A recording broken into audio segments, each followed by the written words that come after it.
ख़ास तौर पे इस जगह पे जो है ना वो सबसे ज़्यादा इशू का हमें सामना करना पड़ा था। तो हमारा यहाँ पे प्लॉट के नीचे से पानी निकल आया था। 20 to 25 डेज़ का डिले है और थैंक्स टू आवर क्लाइंट, मैं क्लाइंट का भी जिक्र करना चाहूँगा। अस्सलाम वालेकुम जी, उम्मीद है आप सब खैरियत से होंगे।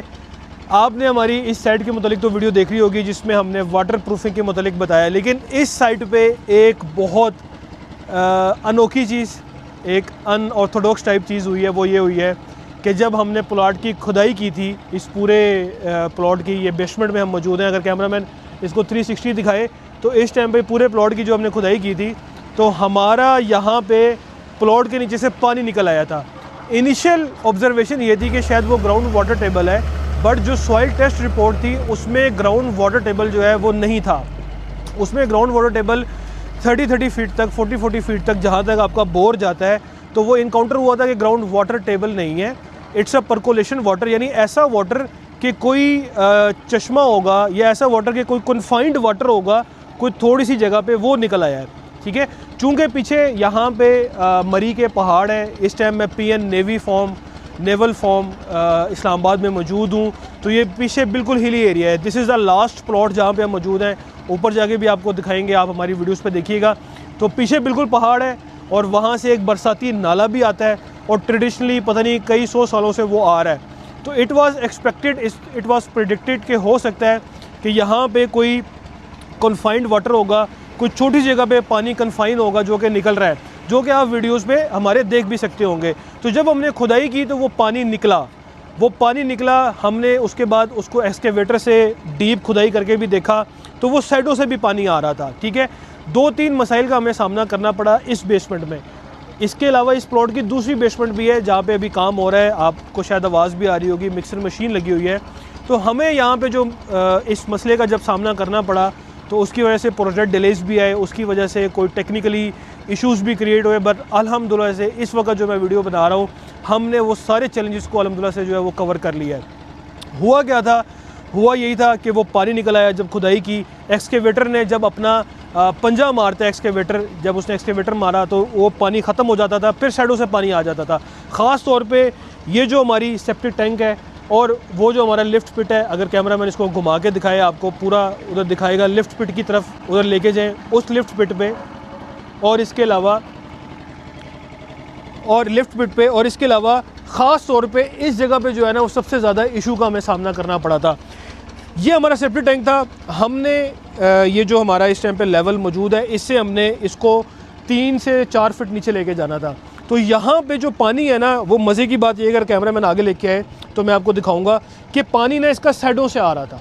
ठीक है, इसकी जो वॉल्स हैं वहाँ से इसका पानी आ रहा था और नीचे से पानी। हमने क्या किया कि इसको पूरा एक्सकेवेट किया, इसकी नीचे लीन कंक्रीट की, आप साथ साथ वीडियोस देख रहे होंगे कि नीचे सारी लीन कंक्रीट की और उसके ऊपर साइड पे वॉल्स बनाई, लेकिन फिर भी वो नीचे से पानी निकल आया था। और इतना पानी निकल आया था कि इसके ऊपर जो हमने मेम्ब्रेन शीट की तो वो पूरी गीली हो गई थी और वो चिपक नहीं पा रही थी, यहाँ पे उसकी चिपकाहट ही ख़त्म हो गई थी। तो फिर हमने उसको मसले का जो हल है वो ये निकाला कि हमने साइडों की वॉल्स को रहने दिया। जो ये फ्लोर बेड था, यानी लीन कंक्रीट का, जो लीन कंक्रीट थी, जो PCC बेड था, इस बेड को हमने तोड़ा। इस बेड को हमने तोड़ के वो सारा मटेरियल बाहर निकाला और इसकी 1 से 1.5 फुट खुदाई मज़ीद की नीचे। आप वो मलबा भी दिखा सकते हैं, वो मलबा पड़ा हुआ है वहाँ पे, और आप वीडियोस भी होंगी, उस वीडियोस में भी आप दिखा सकते हैं कि इसके लीन के कंक्रीट को हमने बेड को तोड़ा क्योंकि नीचे से और साइडों से पानी आ रहा था। हमने फिर ये टेक्निक का इस्तेमाल किया, जो कि इस वीडियो का मेन पर्पज़ है, वो ये है कि हम 1 से 1.5 फुट नीचे गए, हमने वहाँ से पानी सारा ड्रेन आउट किया, क्योंकि जितना पानी हम ड्रेन आउट कर रहे थे ना, उतना ही पानी इसके अंदर जो है ना वो आ रहा था। बार बार पानी ड्रेन आउट करते थे और पूरी रात पानी रिस के दोबारा पानी आ जाता था। और जब हमने लीन कंक्रीट को तोड़ दिया तो हमने जो नीचे है दोबारा से उसको खुश किया और फिर हम जो साइडों पे दीवारें थी उसको भी और नीचे लेके गए। हमने फिर ये किया कि सबसे पहले नीचे 4 इंच का RCC का बेड डाला, फिर जो उसकी साइड की दीवारें थी, चूँकि ये दीवारें ऊपर रह गई थी, ये दीवारें ख़त्म हो गई थी, तो अंदर से एक और दीवार जो है वो खड़ी की।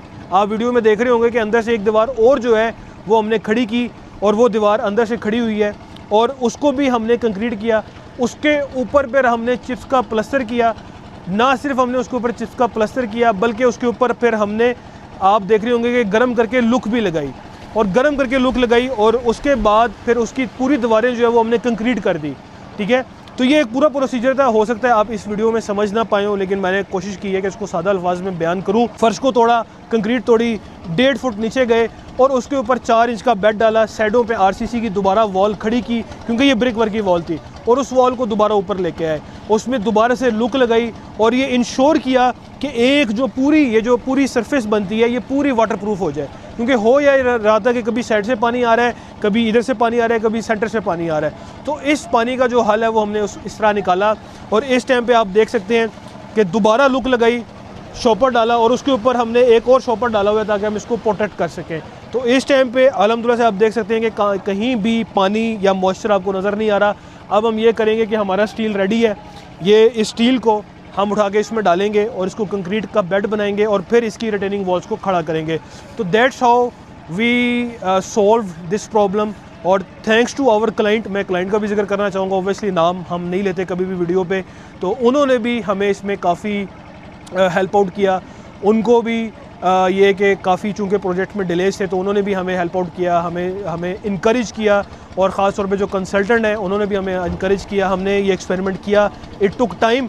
दूसरे कंक्रीट जो है बेड की देखें वो कंक्रीट हो रही है और यहाँ पे अभी स्टील बिछना है, तो हम अपने टाइम लाइन से काफ़ी पीछे चले गए। इट्स बीन 20 to 25 डेज़ का डिले है, बट अल्हम्दुलिल्लाह से इस टाइम पे हमने इस चीज़ को कंट्रोल कर लिया है और अब जो पानी है वो पीछे से दाएं बाएं से अल्हम्दुलिल्लाह से कहीं से भी नहीं आ रहा और इस टाइम पे हम मॉइस्चर को पूरा कंट्रोल कर चुके हैं और अल्हम्दुलिल्लाह से वाटर प्रूफिंग हो रही है। और इसके ऊपर हम स्टील बाइंड करेंगे, स्टील डालेंगे और उसके बाद इंशाल्लाह हम अपनी इसकी कंक्रीट की जो है वो पोरिंग करेंगे।